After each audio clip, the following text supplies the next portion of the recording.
Hey team, Katie here. We are doing September.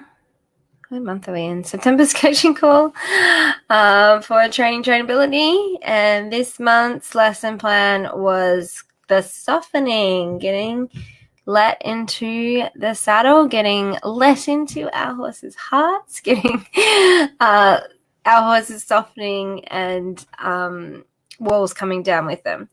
So one of the coaching calls that we have done recently was taking Sully out on in-hand adventures and being able to do some emotional self-regulation with her so that she can take a chill pill, have a little calm moment, but just trying to build that relationship a little bit stronger because we are just building that trust and that confidence a little bit stronger because we were going to start riding her again.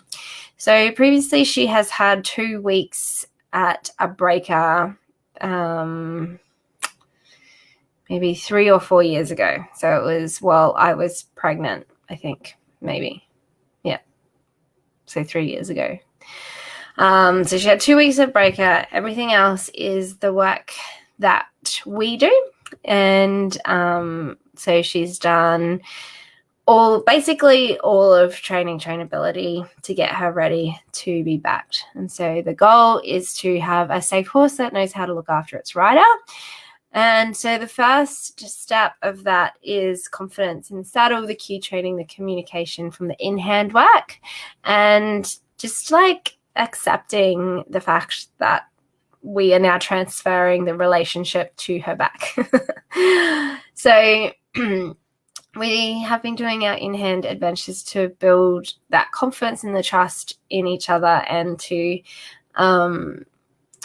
just give her a little extra challenge that she has to learn some self-control from so that when I get into the saddle, she is able to self-regulate. And she's actually doing an awesome job of it. The main problem that we have, and I've got some video that I will share with you in the future, the main problem that we're having is that she has stifle lock issues. And so the increased weight from me sitting on her back, the weight bearing, is just making her stifles a little bit of an issue again. So making sure that she's well warmed up, unlocked all her stifles properly on the ground first, and then is figuring out how to move around underneath me and stay balanced, because we really affect our horse's ability to balance in the saddle, and by just being so long and tall on their back and heavy, she has to change her center of gravity to be able to hold me, plus she has to give some resistance up into my body and still be able to move. So this is the challenge of our backing. This is, there's a couple of places where we have issues in our mounting process. So our mounting technique, making sure that we're not digging our toes into their ribs, kicking their butt on the way over, plonking heavily into the saddle. When we're pulling ourselves up on the saddle, make sure we're not twisting the saddle and pulling on their back and hurting their back by the way that we hop into the saddle. Just the process of mounting in general can pull and cinch in that girth area, and the process of just exercise and movement in general for our horses can make the muscles that sit on the girth area tight and sore, because that's the shoulder area. So our horses are going to get sore there just from work, and then we're cinching a girth into it. So the way that we stand and twist can pull in that area as well. So that can trigger bucking. Bracing with their lower back, if they've got a sore lower back, can trigger bucking. Just not having a relationship can do it as well, for horses that haven't been backed well or broken in well. My ideal situation, because I'm not a cowboy, I'm not a rodeo rider, I don't want my horses to know that bucking is an option. I don't want to have to buck the horses out for them to allow me onto their back. So we need a quality of relationship. We need emotional self-regulation. We need to make sure that the mounting process does not hurt them, and they need to be confident in me and trust in me, and we need to have clear communication that she knows what's expected of her once she's in there. And so our first few times on their back can be a little bit hairy if they fully panic about it. And so that's why that quality of emotional self-regulation and relationship is so important to have first, is if she panics about it, what options does she have? So what I want her to do is I want her to soften and allow me into her back, which is what we're going to look at today, because we can see it a little bit. We can feel this when we're on our horse's back. If your horse's back can feel tense, it can feel roached. If you felt a horse buck before, you can feel like their body coil, like they're about to buck you off. This is definitely an experience that I had, because we've talked a lot about my relationship with Fiddy. I was riding him a lot before we've had this break together. He was in and out of work because he injured himself so often, typical thoroughbred. So he was in work, and then his leg went down a rabbit hole, and he was out of work for a year. And then he was in work, and then he pulled the fence out and with his leg and sliced his leg. So he was out of work for 6 months. It was deep. Then he was in work, and then I had somebody drive over my saddle, and then I had to buy a new saddle, and then he was out of work, and then he was in work, and then I got pregnant. So there was always, one of the things that I talk about with you guys is that when I'm working with a horse and we're doing training, I want to be able to tack them up without them being tied up. And so that is a good idea of where they're at with their, how much they actually want you on their back. Because I'd prefer to have that conversation on the ground and work them through to a yes and a positive outcome where they're going to accept you on their back, rather than push them through and get on their back and then tell me that they don't want me there once I'm on their back and I have to hang on to them bucking. Prefer not to do that anymore. I'm not a cowboy. And so that means that, we do all of the consent work with the tack on the ground first. And so that was something that I always had with Fiddy, because him and I just, we kind of, I could get him to do what I wanted him to do, but I could feel that he didn't want to be doing it. He didn't like me. There was this underlying friction in the way that we worked together. And it always felt like he was just about to, try and buck me off and not be worked. But he had a good work ethic. He liked to work, and he came along really sweetly. So it was a bit well, it's fine. And it wasn't until, I was pregnant and I couldn't do the handling with him anymore that I really realized, the depth of anxiousness and stress that there was around us working together. And so that's a lot of the journey that you guys have seen is, working on our relationship together so that he actually likes me. So now he will give me a hug and he softens into me, and, we can lean into each other, and you'll see a little bit of that with my work with Sully. It's always a lot easier when it's somebody else's horse, because it's like teaching somebody else's kids. At home, you get to see the full range of their emotions. You get to see them when they're tired, when they're hungry, when they're upset, when they've had a bad day. You see all of the difficult aspects of their personality. And then when you go into I forgot to check that this is actually working. There we go. When you go and actually you're teaching them, you only see them an hour a week, then you kind of just see the best parts of them. So when I'm working with, people's horses, I don't have to work with the horse, work through it on the day-to-day with its whatever is making it feel good or bad for the day, I just get to work on, the training behaviors. So it's always a lot easier to work on just the training behaviors than the whole like relationship as a whole. But that's what I do with fitting and the schoolies. So it still has to be done when it's your horse.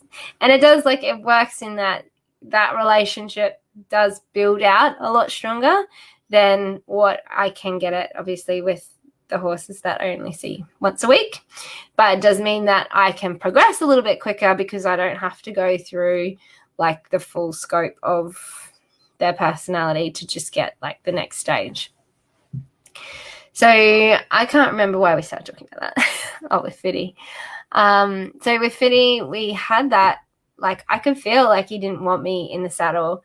And it wasn't until I started doing the relationship work with him that, like, he actually, like, it wasn't just that he didn't want me in the saddle, it was that he didn't want anything to do with me, that just seeing me made him stressed and hold tension and anxious. So working on that relationship with him has, developed to him softening and wanting to give me a hug and talking to me and actually enjoying each other, just enjoying each other.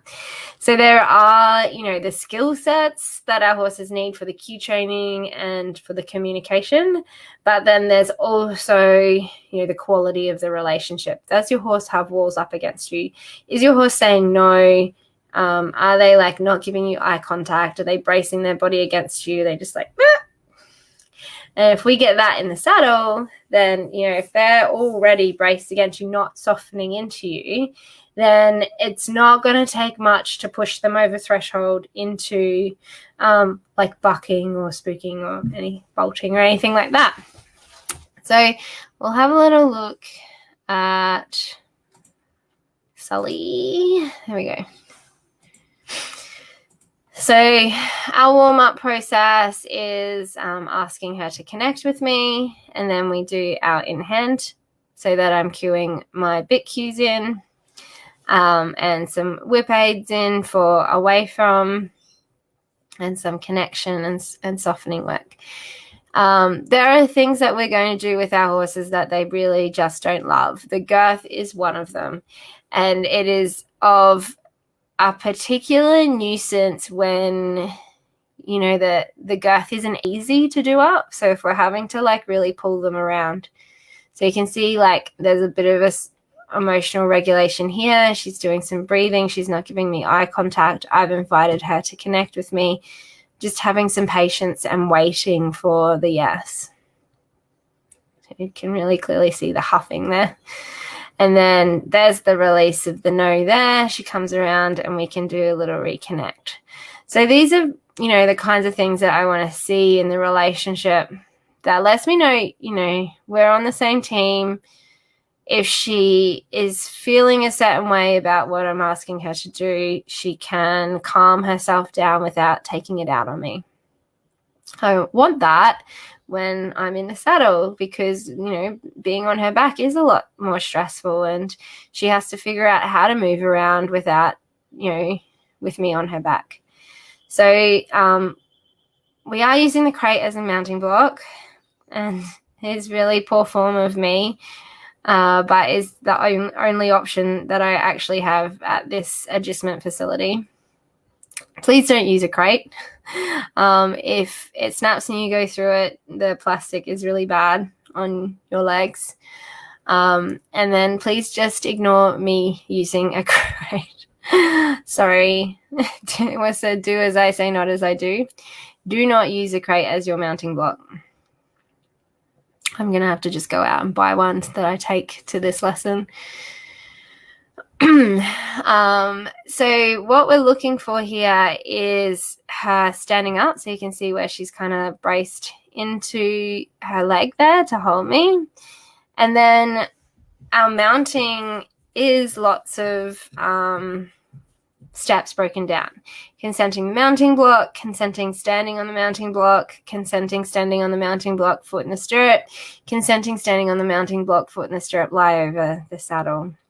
And so I want to know, so I've got her loose here. I want her to stand up for me to do the girth up, and she does not love the girth getting done up. But we've got some relaxation cues, and then I can just practice using my Holt aid. So this is the Holt aid that I have cued in. So when we use two rein bit pressure for stop, it doesn't actually make our horses stop. And one of the things that it can do is if your horse has a soft mouth, it's just going to tuck their nose. And if they tuck their nose and keep going, then they lose their balance, and that's going to get them bucking as well. So I want her to stop off of one rein, and I'm going to do it by closing the rein on her neck. So we're cueing that in on the ground. Do I have brakes before I hop into the saddle? So we've got some, little relaxation cues. Whenever we see relaxation cues, you know that they are holding tension. The main thing with the first few rides is that, if they have any worry, it's going to stack quickly. So we need that relaxation and that trust and that confidence really deep first, so that the inevitable part of me hopping on her back, she's going to be holding a little bit of worry, but we can get her to release it pretty quickly. So the fun thing is that she's a super itchy horse. So just scratching her in general does get her to soften. So you can see, there's a little bit of wariness. The nostrils are a little bit flared. She's breathing heavy. She's kind of like, this is our emotional self-regulation. This is her going, I don't love this, but I'm tolerating it. So we're going to lie over her back. Does she stand with relaxation? Mark the behavior, reinforce the behavior. Thank you. Thank you for standing and not walking off on me. And so we can reconnect and get ready to go again. So this is, the first at least 8 rides that I do with the horse is very slow, fiddling around, getting the saddle perfect, getting the girth tight enough, consenting the mounting block, consenting standing beside them on the mounting block, consenting having my foot in the stirrup, consenting having my weight across the back, because I am not just going to hop on and pray. I know better than that. And so, sometimes we can talk about the naivety of not knowing how badly this can go. So when you know, the potential for what could happen, if I fall off, I'm probably not going to get too hurt because she's quite small. But I don't want to put her in a situation where she bucks me off, and then then she knows that she can get out of it by bucking me off, because what we release, we reinforce. And then that creates a whole big problem that's hard for me to fix. I want her to not know she can buck in the first place. So we are scratching her wither here, and this is the part of softening her. Let's go back to the beginning. So you can feel when they're braced against you, and you can see my body is in a very protective position here, so I can very quickly lock my legs in and sit the buck if I have to. And then as I'm scratching her, she is softening to me, and so each time she softens a little, I can get my seat better into the saddle.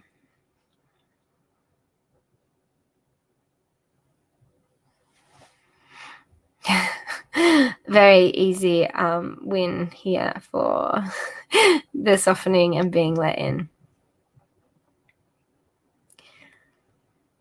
So you can see each time she relaxes a little bit, I can get a little bit more into the saddle. As she softens, I can soften into her. We're not just braced against each other.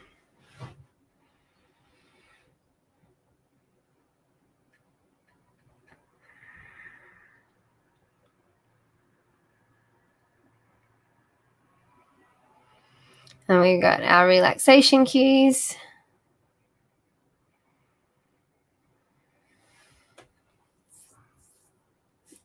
And then we've just got to have a little bit of trust, faith, and confidence in each other that this is going to work well. Now, the first thing that I want to do when we are walking, I want her to walk slowly with the anticipation of halting. So every time she halts, I am going to really reinforce that with lots of scratching and patting.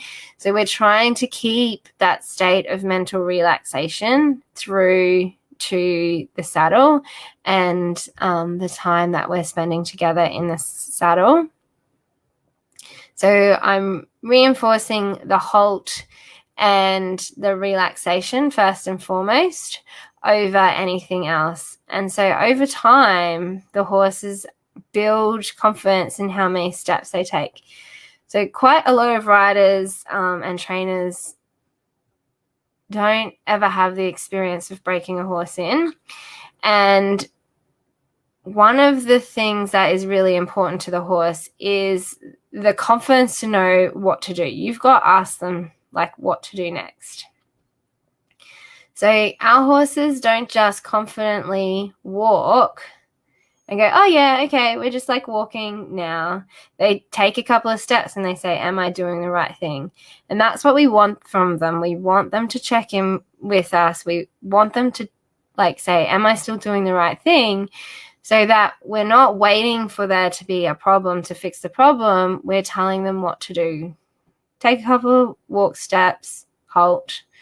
And when she halts, I'm halting off of one rein because I want her to not just tuck her nose and her butt keeps going, and so that becomes bucking. Her butt keeps going and it becomes bucking. Every time she stops, even if I haven't asked it of her, we're going to have pats because I like having breaks.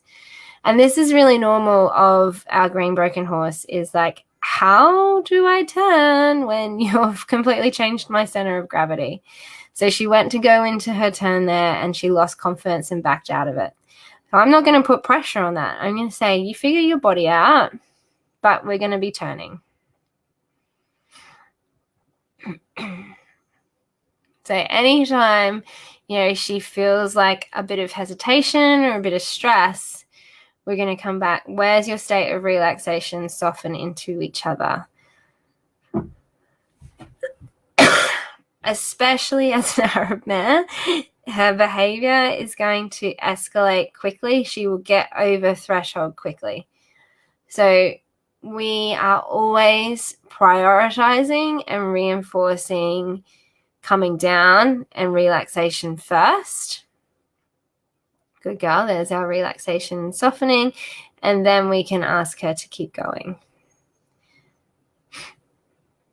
So the brace and the tension is because of her stifle lock, and try and figure out how to turn and hold me and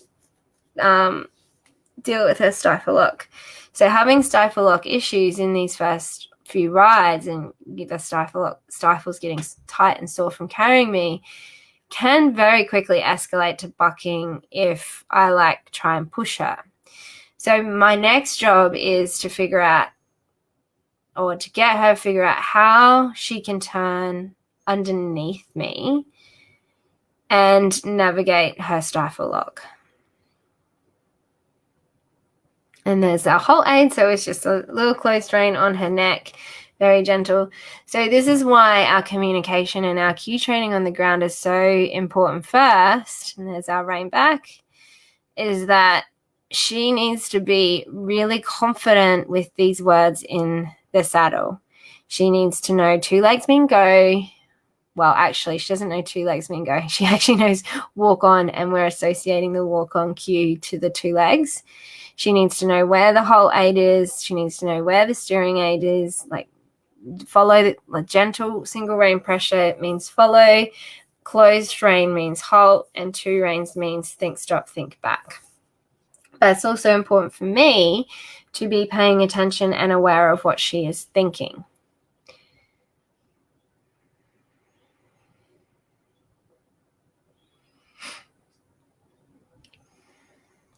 So anytime we get any kind of no or tension, or like she gets unsure or loses confidence in what she's got to do, we stop, we soften, we get our relaxation,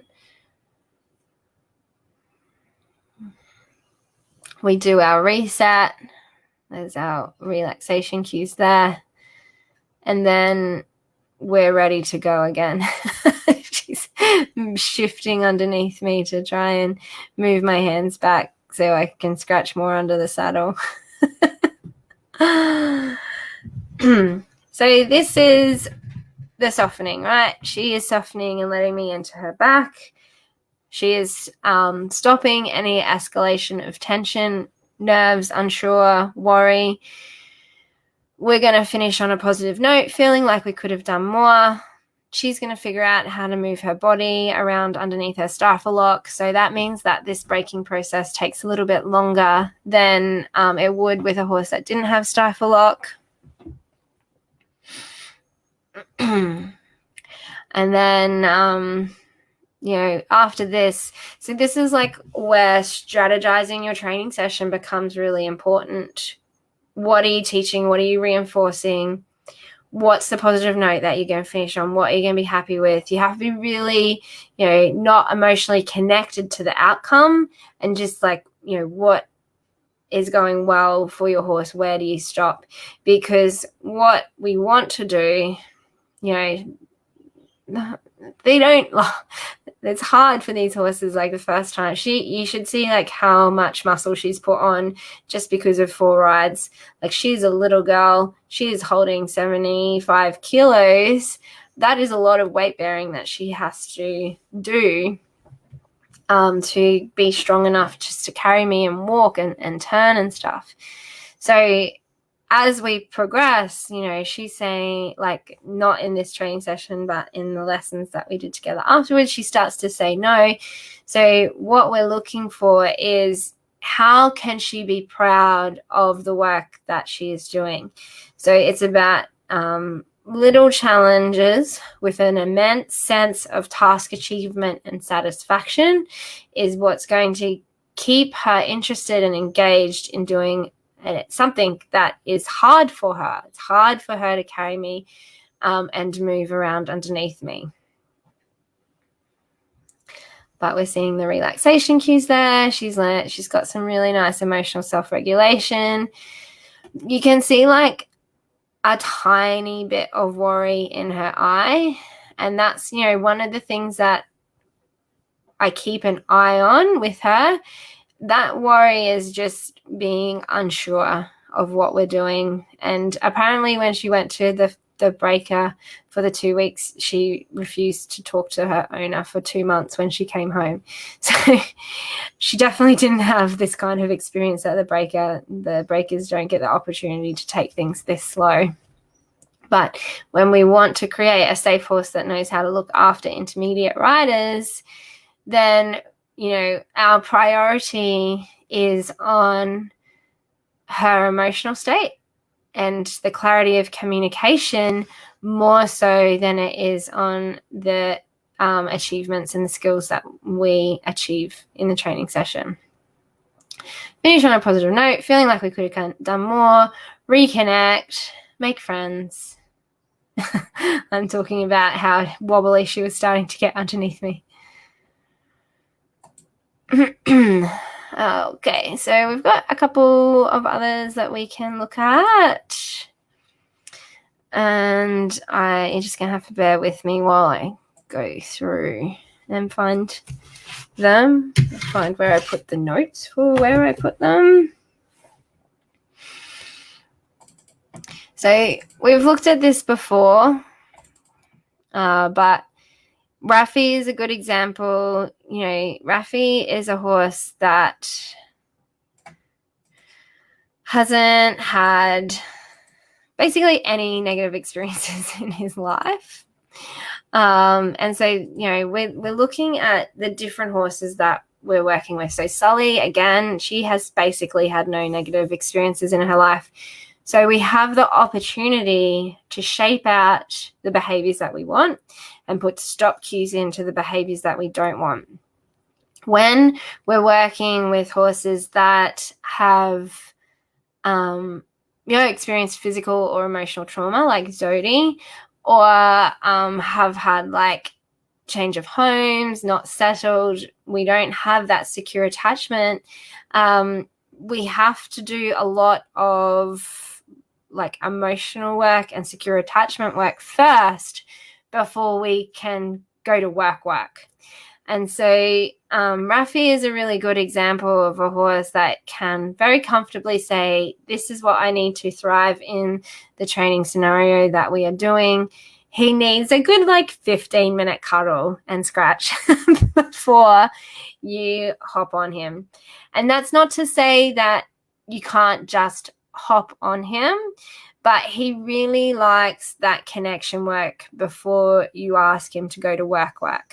And getting him to soften and relax. Typical, we've got another Arab. Our Arabs are incredibly intelligent and emotional creatures.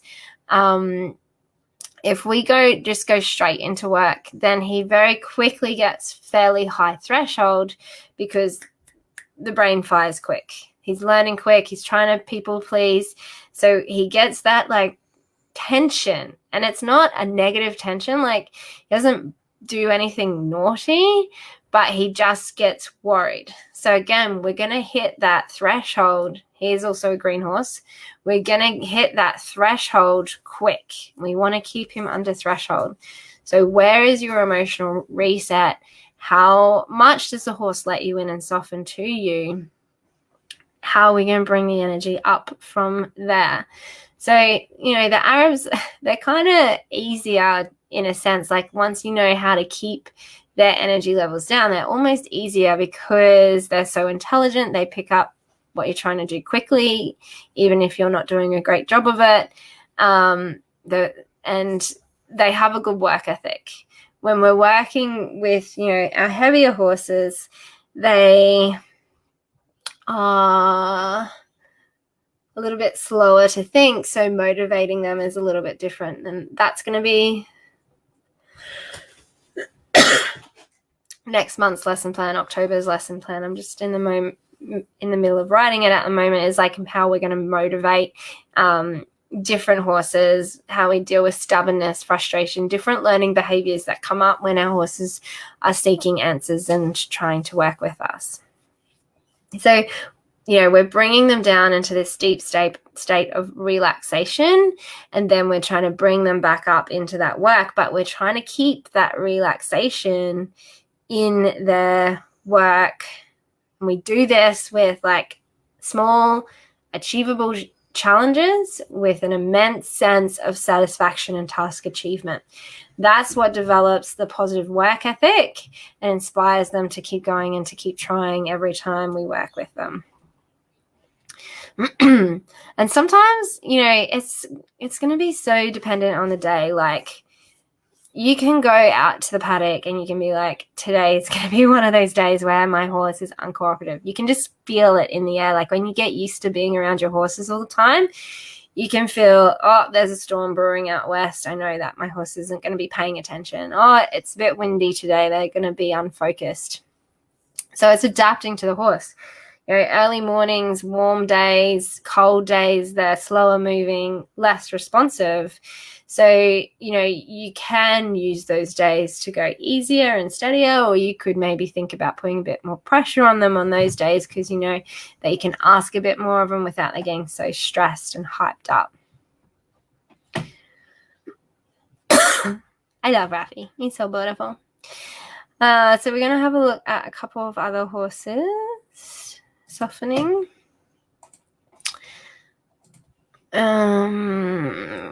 So you guys have seen Esme and our training session together numerous times as part of our Stronger Bond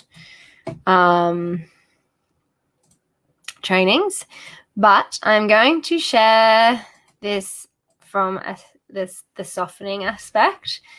So you know how we've used the walk when I walk, stop when I stop, back when I back. And we hit this moment with Esme where she's at threshold with whether she's going to have an argument with me or whether she's going to give and follow. When I've done an old school style of training, used to do natural horsemanship and join up and whatnot, there's a moment that you can feel in the horse where they're about to soften and they're about to give to you. So they're going to hook on, they're going to join up, whatnot. If we don't have the quality of relationship there, that moment where they give and they soften is a very vulnerable moment to them. So doing join up with aggressive horses, instead of having that moment where they soften, they actually lash out and they lunge at you because they don't feel comfortable giving that sense of power over to you. They don't want to be vulnerable with you. So that's why we start with our mental relaxation and our connection exercises first, is that, you need to be someone to your horse that they want to give to, they want to soften to. So the old school style of training is start the argument, win the argument, start the argument, win the argument, start the argument, win the argument. We have submission. What we're trying to do, which is hard if as a trainer, because you don't have the opportunity to build relationships first, but what we're trying to do is create a relationship where the horse enjoys your company and wants to work with you, and then flesh out their emotional response to you from there. So that was our little argument there. I was asking her to back up. Our rein back from the halter and our halt back aid in the saddle is always our most assertive thing that we can do with our horses. We are telling the horses out of our space. We are telling the horses to stop from bit pressure. So if there is ever a relationship breakdown, it is going to show up in asking, we also have our liberty stuff. We can see a whole lot of relationship breakdown in our liberty work. But with our in-hand and our written work, we are always going to see relationship breakdown in asking them to back off of halter pressure and asking them to stop off of bit pressure. So relationship breakdown can also be us. If we have told them to do something and they don't do it, you get told to increase the pressure until they give and then soften. But we have our other tools that we can work with. So what's motivating her to say yes? Why does she want to say yes to me? Who am I to her to ask her to do something and she says yeses? So this is where we do our connection training and our softening to get our horses to let us in. And so you can see, just in the reinforcement as the pats and the scratches. So seeing her say yes and rewarding her for it gets her softer. So it's not just softer in how she says yes or no. It's softer in how much in my bubble she wants to be. You can kind of see her lean in a little. It's softer in her body language and in her expression. It's softer in her yes to backing off the halter. So the softening really is our horse enjoying our company and enjoying doing what we're asking them to do. And so any stage that we instigate, if we talk about resistance, bracing against us, pulling against us, dragging against us, anytime that they are against us, then there is a relationship breakdown. And so that does mean, we kind of go backwards to go forwards. When we are ready to do our next step challenge, when we are ready to ask more of our horse, we have to take the relationship deeper first, to be someone to our horse that can ask more of them than they have done before. This is something that's really difficult for, our greener riders. If you're a greener rider, beginner, intermediate, your horse quite often is doing a lot to actually look after you. And so they will kind of look after you within a tolerance of what they're willingly doing. So if they find being ridden easy, they can be quite happy to kind of look after you in the saddle.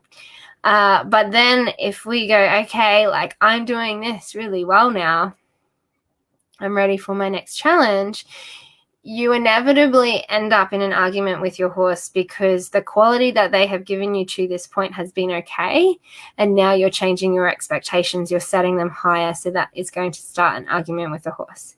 And so if you've been with your trainer and they say, push them, or your coach, they say push them through it, that sometimes is why you're getting told to push them through it, is because your horse has been looking after you to a certain level of training, and now you are asking more of them than they have had to give before. And so you're basically kind of starting an argument with them to give you more. Again, we have different tools that we can kind of work from, where we can look at inspiring and motivating them. One of the things, like we were talking about with Sully, is your horse's confidence in who you are to tell them what to do.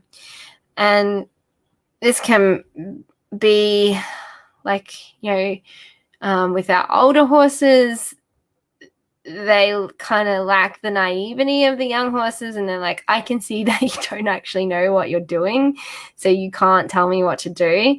And then when you do make them do it, they get like more worried or more frustrated or more grumpy because they don't feel like you're making safe choices for them. And so in that moment, what we need to do is, rather than just like getting them in trouble for not doing what we've asked them to do, you need to be telling them what to do. So you need to be looking at your leadership qualities in your relationship with your horse. If you're just waiting for them to do it wrong and getting them in trouble for doing it wrong, then they lose confidence in you. You have to be like giving them direction. So if we look at Sully, every 3 strides, sometimes even every stride, she's checking in. What do you want me to do next? What do you want me to do next? What do you want me to do next? What do you want me to do next? If we have a horse that is with us and working with us, asking us what we want them to do next, we need to be telling them that, walk on, and then or we're turning left, or we're turning right, or we're halting.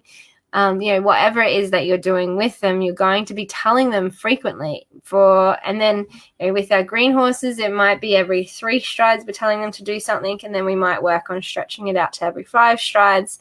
But really, it becomes an integration of movement where they just know what you're about to do with them, purely because of the way that you're moving in the saddle with them, and so they don't need to question it or check in with you. And that can that can be part of where you have a relationship breakdown with your horse, particularly in the saddle, is if you're kind of just sitting on their back and expecting them to make all the decisions for you without you telling them what to do, then they do stop listening to you. They're not confident in you telling them what to do. So we have to stick to our training rules, like 3 repetitions change the exercise. So if you've asked them to walk on 3 times, and then you're going to need to ride a halt, or you're going to need to ride a turn, or you're going to need to change it up in some way, that you're not just repeating the same ask and drilling the same ask and making them sour on the same ask. You might ask them to slow down and speed up. Making sure that there's a response to your ask builds their confidence and trust in you as a leader worth following, telling them what to do. But then, part of that also is being somebody that they want to listen to, which is also a quality of relationship as well. So that's all of our trainability skills that we've done with shaping out our relationship with the horse. the walls start coming down as you become a leader worth following. They start to soften against you, soften into you. Sorry, stop bracing against you. And then we're going to put stop cues in for like these behaviors that we don't like, but not today. Like we want to have a good relationship first before we start telling them to stop doing things that we don't want them to do. And then we're going to look at ways of motivating the behaviors that we do want them to do. All right, we'll go have a look at Nakari one more time. One more horse. So this training with Nakari is more of our like old school style of training of it's almost like submissive connection, like creating a submission through our connection work. And it's a lot about how we move around the horse, and this can be part of the reason where you kind of lose your horse as well, is like your positioning around the horse says a lot about how you're talking to the horse. So the angles that you approach at, the way that you draw them in and invite them in, how you approach them, what part of their body you approach them at. So that's why we do our fist bump. We do have the training about moving safely around the horse. You've got to kind of stick in this triangle where you're not directly behind and you're not directly in front of. So she's happy to approach me and be invited in without the halter, and I bring the halter out and she's see you later, alligator. So how do we catch a horse that doesn't want to be caught? Obviously, you guys know we do our relaxation cues and our connection work at the first, and we might need to do some protective contact work. But there is also a way of moving around them that is important for them to see you as like quality horse translator language. So, the way that you approach them, you're looking for body language cues for the invitations in. Some of the things that she's doing is flies, and some of it is like relaxation cues. And then Babe and Dove are both like, oh, you can catch me. We would love to come play. So you catch the eye, invite in, and she takes a step, reinforce. Target the halter, and she's out of there. So you ask for permission, and she says no. So positioning around the horses is really important. Babe and Dove are making it really difficult, and Nakari is putting Babe between her and I so that I can't catch her.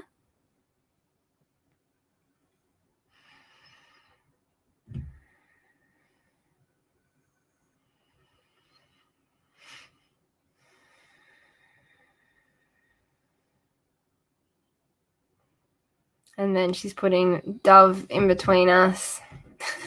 Dove is like, catch me. I want to play.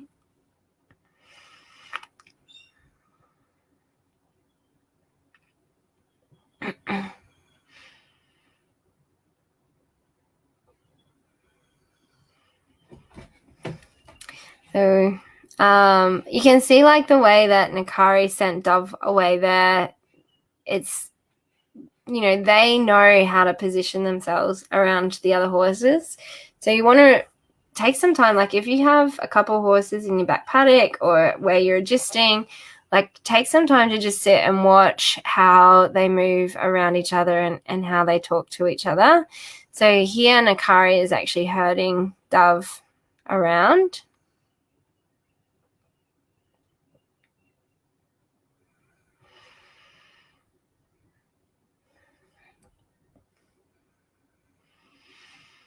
And when we're moving around the horse, like when you're being let in and then they show tension, you kind of like stop at that distance. So you want to create like a circle shape around at that distance. But without some level of, so I did this with Nakari this day because I knew that she would not let us catch her, that she like doesn't like being caught and being brought up to work. But I also know that she's safe to work around. When we have our horses and we don't know if they're safe to work around, when we get these softens here, instead of softening that vulnerability of letting us in, they can actually lash out and send us away instead. So it's where, you know, sometimes you want to, if you know that your horse is in that aggressive quadrant and you're working on the softening with them, make sure you've given yourself that protective contact so that when they are feeling vulnerable as they soften, they're not taking that out on you and they're not lashing out at you. So we have her letting me in there, asking for a little scratch, asking to shoo flies.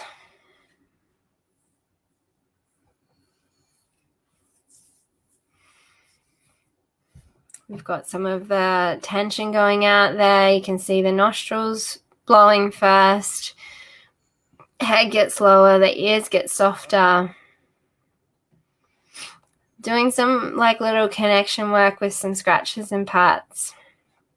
Where's her eye contact? Is she giving permission? What's my breathing doing? Is my body holding tension? I need to let go of my shoulders there.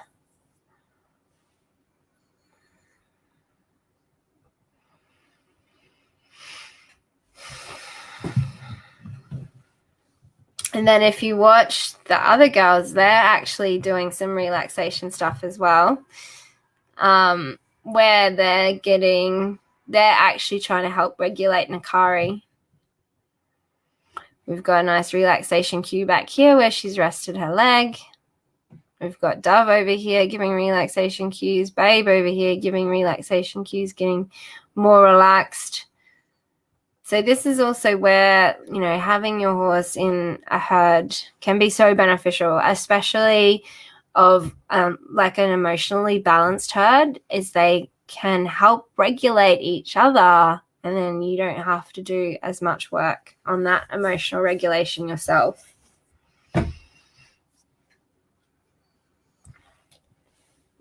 And then there's just a lot of patience.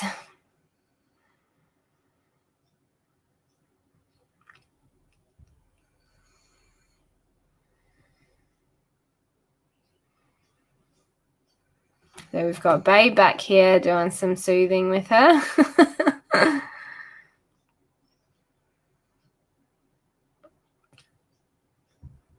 And I think that it was really Babe that got Nakari to stand up for me to catch her there. If you have a look at the little flank sniffing here.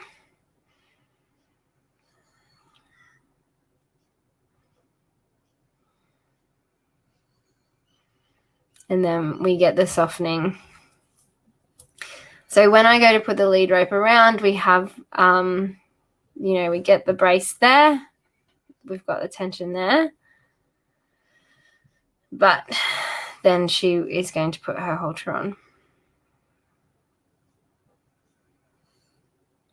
So obviously there's plenty of work that we can do to make this a lot better.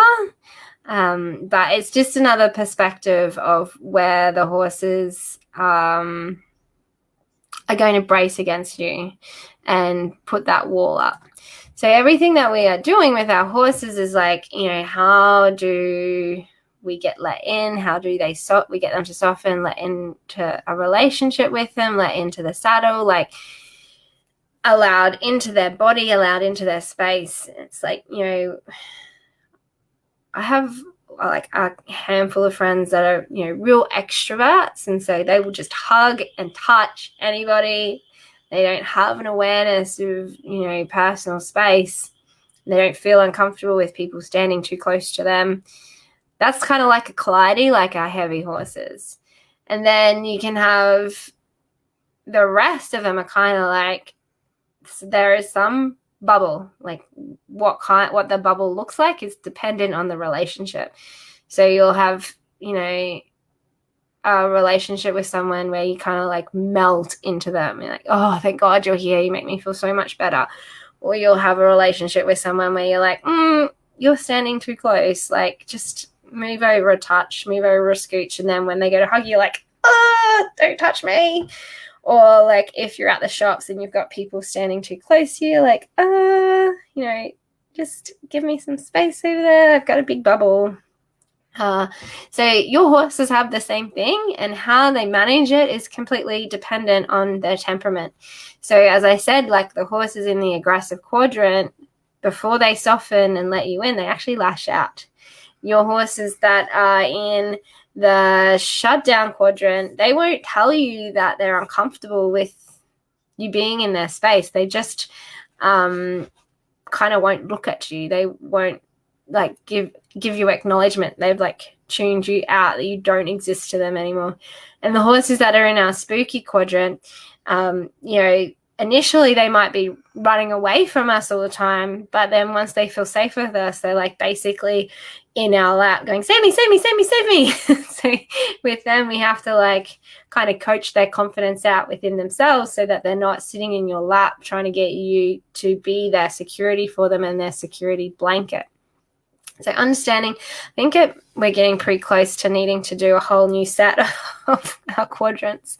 But knowing where your horse sits in that quadrant is going to tell you like what relaxation looks like to them and how they soften, what learning looks like to them, which is next month's training, what escalated behaviors look like from them, what pain-related behaviors look like from them.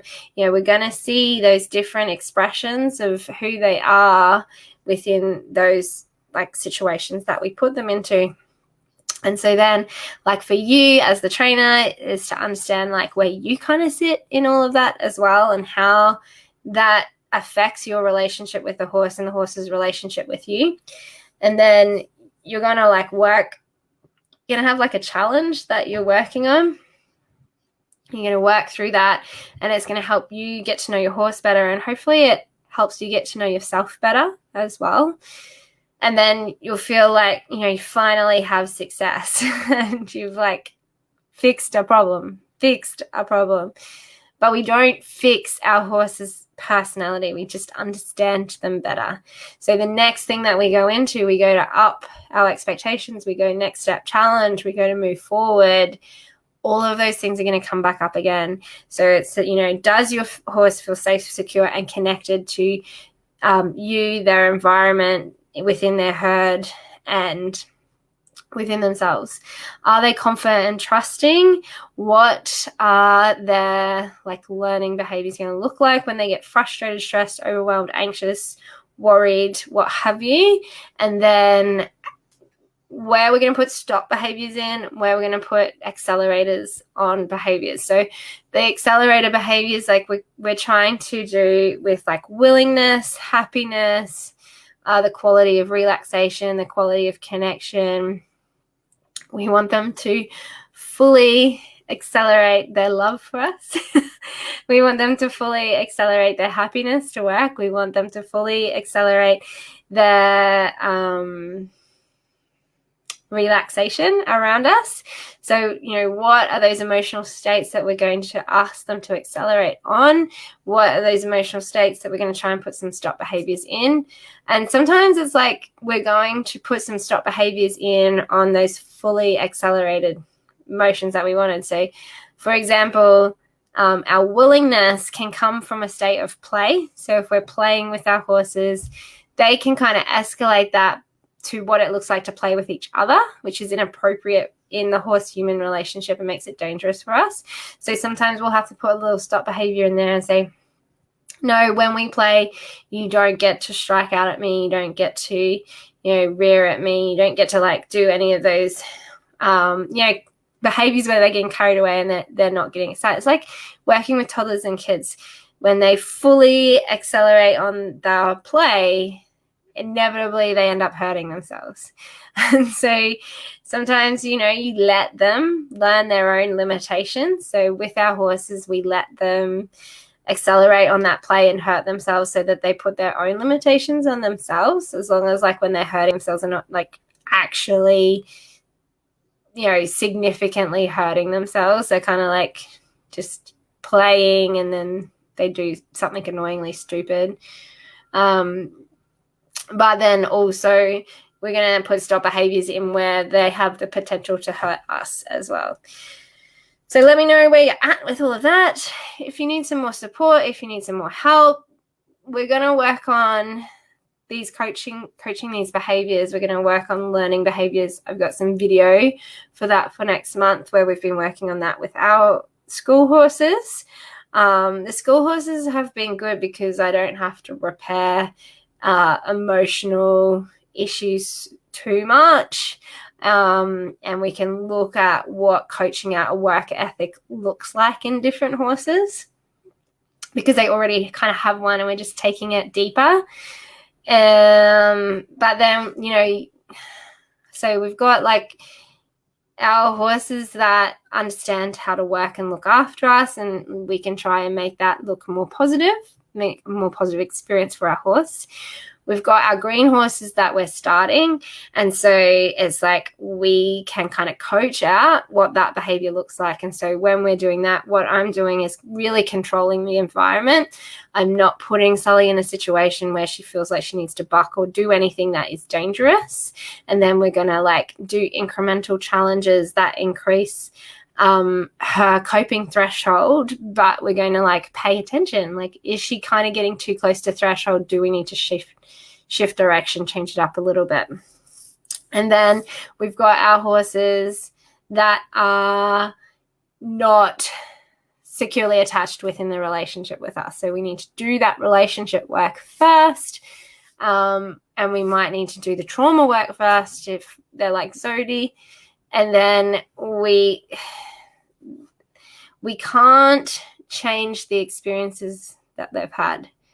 I used to think that it's almost easier to work with a horse that has experienced trauma because they are more careful and they do kind of hold themselves back a little bit more. They almost have like better manners because they're scared of getting in trouble. And so if you can just like unwind their mistrust and their lack of confidence in people, then the actual training out of the behaviors that you want is a lot easier.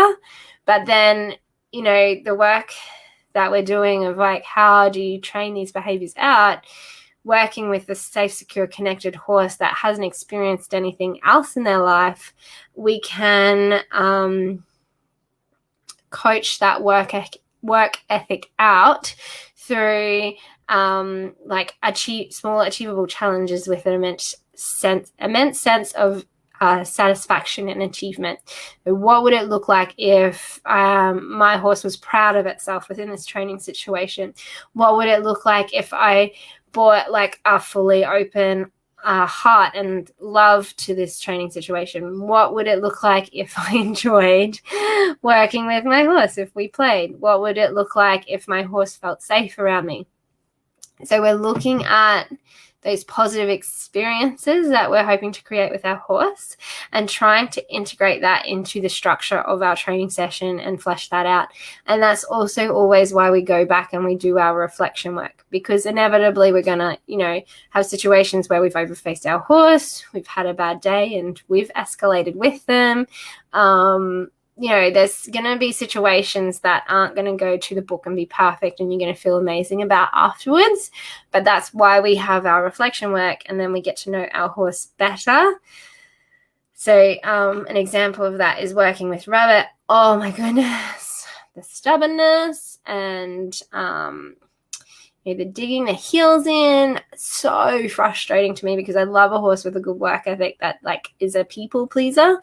So being able to just like, not become frustrated in him myself and like let his mannerisms and the things that he likes and his behaviors guide me, I can see, okay, we need to do really short, sharp moments of training with like a big kind of break in between so that he can process the learning. And that's what I had to learn with Fiddy as well. And so that's, that's part of my development as, my personality is I will fully accelerate on that task achievement behavior because like I think I'm very dopamine driven. I'll be like check, check, check, check, check, check, check, like work, work, work. Whereas, that's the one thing about me that the horses don't like. And so I need to be able to take a step back and take the accelerator off of my task achievement pedal and put it a little bit more on, what does it look like when I'm relaxed? What does it look like when I'm enjoying things and not just trying to tick the boxes and achieve tasks? What does it look like when my heart is, soft as well? What does my soft body language look like for the horses? The horses are always going to tell us. They're such a good mirror to like where we're at within the training session. So like if you're having those balls come up and you're having issues, then just like let me know. There might be other stuff that we need to be doing. The work on ourselves is the hardest. I recently did it with like one of our students. She was having a problem with her horse and was looking to get a harsher halter and chain to kind of have more control over him. And so we had to kind of like do the work ourselves. Like I had to say, come on, like this is your job in yourself to sort this out. And so we had to work through a couple of her own mindset issues and resulted in her having like a migraine for 5 days. So when we do this work on ourselves, it's not fun. But it means that she didn't need to get like a stronger chain halter to control her horse. It just meant that, the energy that she was bringing to the training session was making him pushy and a bully. So she wasn't bringing the right energy to the training session to have a compliant horse that wanted to work with her. And then, we also managed to figure out that it actually was stemming from pain being unheard as well. So it's like you never resolve the problems that we're working through. You just understand your horse better and you understand how better to work with it. And when those, it's, exactly the same as working with kids, like, Finn has been having some troubles with one of his friends at daycare. When he asks them to stop, they don't stop. They keep hassling him, and Finn's really good at saying stop, like that's too much. And when people ask him to stop, he backs off. He's really good at it. And so for him to have this friend that didn't know how to stop meant that like he was really struggling in other aspects of his life with us, and he was having nightmares and stuff like that. So you just like, you're not going to have smooth sailing the whole time when it's relationship work. You're going to be like having tumultuous ups and downs, frictions and like togethers and frictions and together. It's just as long as you're always working on what does this look like if it comes from my heart and if from a place of love, then you can go, okay, well, I know this behavior happens when this happens. I know that this and that happens when this happens, and you can kind of start troubleshooting, and it's the troubleshooting that's the hard part. And then it's like being ready to take it to the next step, like having that breakthrough moment with your horse where you've been working at a certain level for maybe 6 to 12 months, and you're like, okay, like would love to be doing more than this with my horse. Like, how do we get there? That like next breakthrough step can always be challenging as well. Thank you for watching. Let me know if you have any questions. Otherwise, I'll see you in the group. Bye.